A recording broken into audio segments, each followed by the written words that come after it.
श्री प्रियव्रत जी महाराज, इनका वंश चला। परीक्षित ने कहा महाराज ये क्या कह रहे हैं आप? आपने अभी सुना था कि प्रियव्रत बाबा जी बन गए और विरक्त बनने के बाद ग्रस्त बनना ये तो बांता सी है, कुत्ते ने खाया उगल दिया पुनः खा लिया। पहले बनो ग्रस्त फिर बनो विरक्त, ये बढ़िया है। पर पहले बन गए बाबा जी और फिर बीबी लेकर के आए गए। तो महाराज जो माला पहनाते हैं कब भाला लेके दौड़ पड़े कोई पता है क्या? इसलिए पहले गृहस्थ बनो, इंद्रियों का दमन करके फिर विरक्त बनो। पर विरक्त बाबा बनने के बाद ये ग्रस्त बन गए, ये कैसे संभव? प्रियव्रतो भागवत आत्मा राम कथम मुने गृहे रमत यन्मूलः कर्म बंध पराभवम्।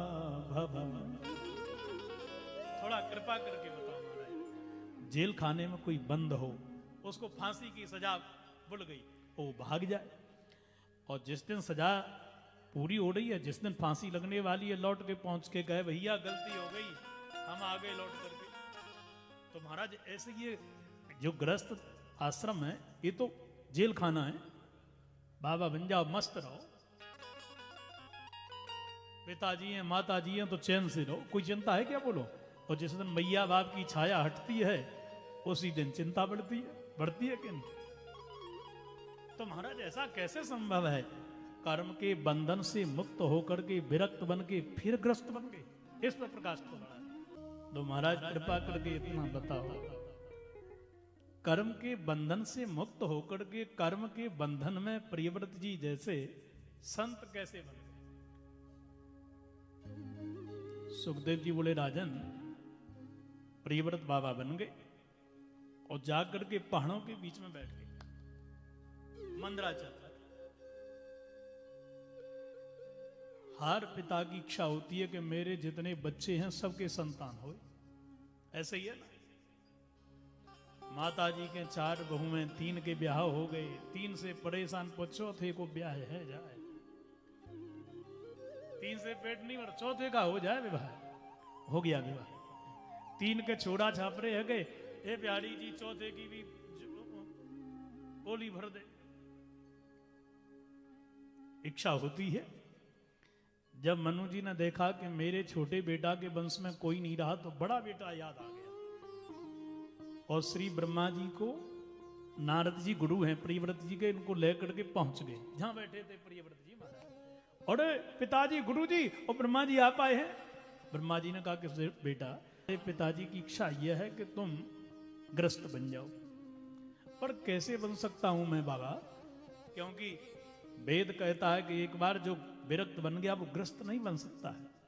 अच्छा देखो बेटा, सत्यता यह है, वेद यह भी कहता है कि यह सट सपतनान बिजगी समाणो ग्रहेशु निर्विष्ट यतेत पूर्वम। यदि तुमको परमात्मा पाना है तो 6 शत्रुओं को जीतना पड़ेगा, काम क्रोध लोभ मोह मद और मत्सर। ये बहुत बड़े विकराल शत्रु हैं, इनको जीतने के लिए गृहस्थी बनो, पत्नी के साथ इंद्रियों का दमन करो, इंद्रियों पर भरोसा हो जाए कि अब हम धोखा नहीं खाएंगे, अब हम जीत जाएंगे, तो विरक्त बाबा जी बन जाओ। बाबा बन गए और चरित्र भ्रष्ट हो गए तो जो माला पहनाते हैं वही चेला भाला लेके दौड़ पड़ेंगे पीछे। गुरु जी को कब जेल में भेजना कोई पता नहीं। इसलिए पहले गृहेषु निर्विष्य यतेत पूर्वम, बाबा बनने से पहले, सन्यासी बनने से पहले ग्रस्त बनिए, इंद्रियों का दमन करो। पर बाबा बात यह है, वेद ऐसी आज्ञा नहीं देता है। अच्छा बेटा तूने कितने वेद पढ़े? 4 वेद ना, और 5वां वेद भी होता है, वो कौन सा? बोले माता पिता और गुरु की वाणी। मातु पिता प्रभु गुरु की वाणी, मातु पिता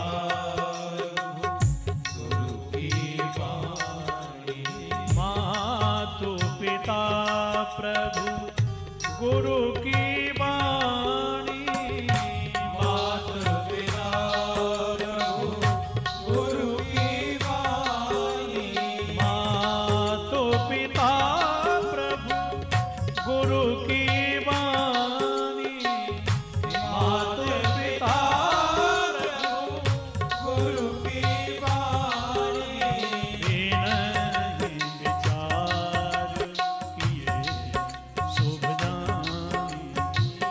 नहीं विचार किए माता पिता गुरु ने जो कह दिया बिना ही विचार करिए सुब जाने, क्या चिंता करना, अफसर ने आदेश कर दिया कर्मचारी को काम कर देना चाहिए, गलत है तो अफसर जाने। साहब ने कहा था, भाई दुर्गा जी ने कहा पुलिस वाले जाओ उनको पकड़ लाओ, पुलिस वाले ने पकड़ दिया। अब यदि कोई नेता से मंत्री से साठ गांठ है, जो गाज गिरेगी वो तो अफसर पे गिरेगी, दुर्गा जी पे गिरेगी। ऐसे ही माता पिता गुरु ने जो कहा बिना ही विचार करिए सुब जानी। तुम्हारे पिताजी कह रहे हैं, गुरु जी नारद जी हैं, हम आज्ञा कर रहे हैं ग्रस्त बनो बेटा। माता पिता की गुरु की वाणी में संदेह न करो। एक शीलाराम जी गुरु जी के यहां गए, गुरु जी हाँ बेटा कल बुखार आ गया और पेट भी खराब हो गया गुरु जी। सो गुरु जी ने आयुर्वेदिक पुड़ियां देते थे, 3 पुड़ियां बना करके गुरु जी ने कहा कि सवेरे दोपहर में शाम को गर्म पानी से खा लेना, ठीक हो जाएगा। अच्छा आयुर्वेदिक वाले परहेज बताते हैं ना, ये खाना ये मत खाना। गुरु जी खाना क्या है, बोले हल्का फुल्का। हल्का फुल्का गुरु जी, घर में लड्डू बने हैं मगध के, गोंद डाल करके गैया के घी को डाल करके मैया ने बनाए, खा सकता हूं। गुरु जी ने कहा कि मैंने कहा ना हल्का फुल्का खाना। हल्का फुल्का मतलब अरे खिचड़ी खाना, पपीता खाना। अच्छा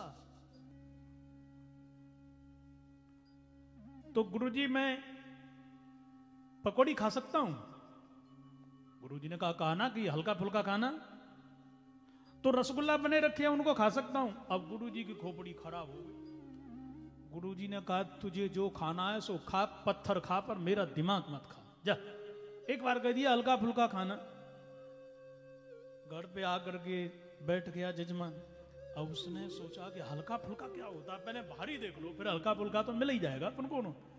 सबसे ज्यादा भारी होता है श्रीमान जी पत्थर और मिट्टी धरती पर। आहा, पत्थर को मिट्टी को पानी में डालो तो नीचे पत्थर मिट्टी ऊपर पानी, तो पत्थर से मिट्टी से हल्का पानी, और पानी के ऊपर यदि घी तेल डालो तो ऊपर घी तेल नीचे पानी, तो पानी से हल्का घी तेल। आहा, कढ़ाई घी की और बामे बढ़िया पुआ पकौड़ी पराठा या रसगुल्ला जलेबी डालो, आहा ऊपर कैसे नाचते हैं, कितने हल्के हैं बेचारे। दो इन्हीं को खाएंगे। अब बूढ़ा ये खाएगा तो वो कहां जाएगा, मरघट जाएगा कि नहीं जाएगा। गुरुजी की वाणी में दिमाग लगा दिया तो मरेगा। इसलिए जो वैद्य ने कहा, गुरु ने कहा, माता पिता ने कहा दिमाग ना लगाओ, उसको कर दो आप। प्रियव्रत जी ग्रस्त बन गए। बृहस्पति नाम की पत्नी है और महाराज पत्नी के नाम से ही शहर बसाया। इनके यहां पर सज्जनों 10 बेटा भय, बड़े आग्नेन्द्र, आग्नेन्द्र के नाभि और नाभि के भय ऋषभ देव जी महाराज।